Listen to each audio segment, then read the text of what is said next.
اعوذ باللہ من الشیطان الرجیم بسم اللہ الرحمن الرحیم۔ وظائف فار یو کے معزز سامعین و ناظرین اور امت محمدیہ کی مقدس ماؤ بہنوں، السلام علیکم ورحمۃ اللہ وبرکاتہ۔ ہم امید کرتے ہیں کہ آپ اللہ تعالیٰ کے فضل و کرم سے خیر و عافیت سے ہوں گے اور دعا کو ہوں کہ اللہ تعالیٰ آپ کی تمام دلی خواہشات، نیک تمناؤں اور مرادوں کو پورا فرمائے، ہر وہ بلائی عطا فرمائے جس میں آپ کے لیے دنیا و آخرت کی ہر بلائی ہو، مال و دولت ہو، عزت و راحت ہو، سکون ہو، صحت و تندرستی ہو، اور اللہ پاک آپ کو اپنے سوا کسی کا محتاج نہ کرے، آمین ثم آمین۔ میرے پیارے بھائیوں، بہنوں، دوستوں، آج کی اس ویڈیو میں آپ کو شب قدر کی راتوں کا ایک بہت ہی خاص مجرب اور طاقتور عمل شیئر کروں گا۔ محترم سامعین، حضرت سیدنا مالک بن انس رضی اللہ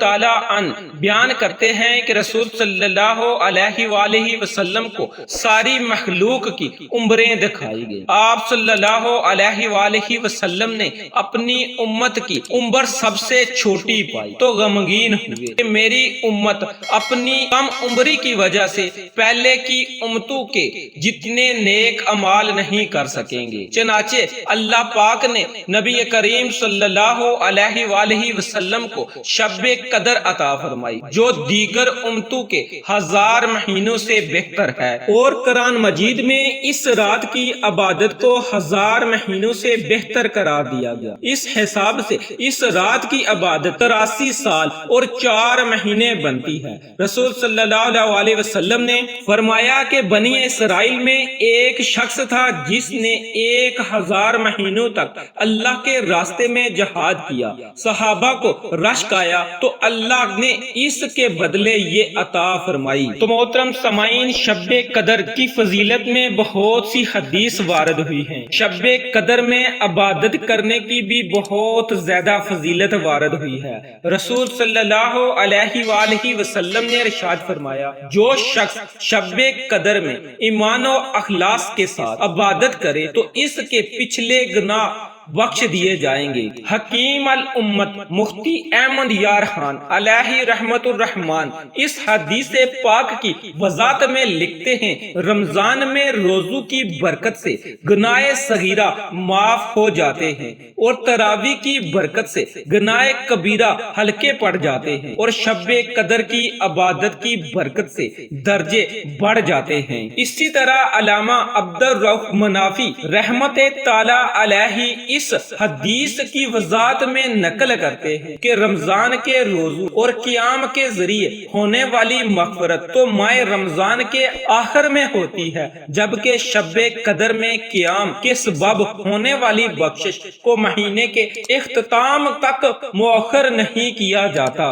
مختصر یہ کہ یہ رات بڑی ہی بابرکت رات، اس رات کو آپ نے ہرگز ضائع نہیں کرنا۔ اس میں آپ نے کثرت کے ساتھ عبادت کرنی ہے، قرآن پاک کی تلاوت کریں، نوافل ادا کریں، ذکر و اذکار کریں، اور اس کے ساتھ ساتھ یہ جو عمل، یہ جو وظیفہ میں آپ کو بتانے جا رہا ہوں اس کو کریں، اور اللہ رب العزت سے بے شمار دعائیں کریں۔ انشاءاللہ اس بابرکت رات کے صدقے اور اللہ رب العزت اپنی رحمت سے آپ کی دعاؤں کو ضرور قبول شرفیت کا اعزاز عطا فرمائے گا۔ چینل پر نئے آنے والے تمام سامعین سے گزارش ہے کہ جنہوں نے ابھی تک ہمارے چینل کو سبسکرائب نہیں کیا وہ ہمارے چینل کو سبسکرائب کر لیں اور ساتھ موجود بیل کے آئیکن کو دبا کر آل نوٹیفیکیشن کو آن کر لیں تاکہ ہماری آنے والی ہر نئی ویڈیو کا نوٹیفیکیشن آپ کو بر وقت مل سکے۔ جزاک اللہ۔ میری بہنوں، میرے بھائیوں، میرے دوستوں، شب قدر میں ایک گھڑی ایسی ہے کہ جو دعا مانگی جائے قبول ہوتی ہے۔ ام المومنین حضرت عائشہ صدیقہ رضی اللہ تعالی عنہ فرماتی ہیں کہ میں نے عرض کیا، یا رسول اللہ صلی اللہ علیہ وآلہ وسلم، اگر میں شب قدر کو پالوں تو کون سی دعا مانگوں؟ تو پیارے آقا صلی اللہ علیہ وآلہ وسلم نے یہ دعا تعلیم فرمائی، اللہم انکا عفون کریم تحب العفو فاعف عنی، اے اللہ بے شک تو معاف فرمانے والا ہے، کرم کرنے والا ہے، تو معاف کرنے کو پسند فرماتا ہے، تو میرے گناہوں کو بھی معاف فرما دے۔ سامعین، اب میں آپ کو عمل بتانے لگا ہوں، توجہ سے ملاحظہ فرمائیں۔ اس عمل، اس وظیفے کو آپ نے شب قدر یعنی کہ رمضان المبارک کے آخری عشرے کی 5 تاک راتوں میں کرنا ہے، اور ہمارے پاس کیونکہ اب صرف 4 تاک راتیں باقی رہ گئی ہیں، آپ نے کوشش کرنی ہے کہ ان 4 تاک راتوں میں اس عمل، اس وظیفے کو کر لیں، اللہ کی رحمتوں، برکتوں اور نعمتوں سے مالا مال ہوں۔ سب سے پہلے آپ نے 12 رکعت نماز نفل 3 سلام کے ساتھ پڑھنے ہیں۔ جو کوئی ان نوافل کو پڑھے گا، اس کے پڑھنے والے کو انبیاء کی عبادت کا ثواب عطا ہوگا۔ نوافل آپ نے 4 کر کے ادا کرنے ہیں، اور ہر رکعت میں آپ نے سورت فاتحہ کے بعد ایک بار سورت قدر اور سورت اخلاص 15 مرتبہ پڑھنی ہے۔ اس طرح کر کے آپ نے 12 رکعت نماز نفل مکمل کر لینے ہیں، اور ان نوافل کی نیت آپ نے عام نوافل کی نیت کی طرح کرنی ہے۔ جب آپ 12 رکعت نماز نفل مکمل کر لیں اور آخری سلام پھیرنے کے بعد آپ نے 70 بار استغفار کا ورد کرنا ہے۔ اگر آپ کو استغفار کی کوئی دعا آتی ہے تو زیادہ بہتر ہے، نہیں تو